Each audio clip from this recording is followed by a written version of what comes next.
முருகனை கூப்பிட்டு முறையிட்ட பேருக்கு முற்றிய வினை தீருமே. உடல் பற்றிய பிணி யாருமே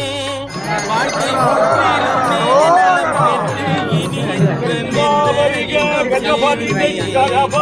முருகனை கூப்பிட்டு கடம்பாவரிக கடவுளர்களின் சிந்தா குடங்கள் மறிக்க வந்த ஜேயே வருக மறைதுதிக்கும் தேவே வருக பெரியம்மை செல்வா வருக பெரியம்மை செல்வா வருக ஜகத்தினில் இன்பம் தந்தாய் வருக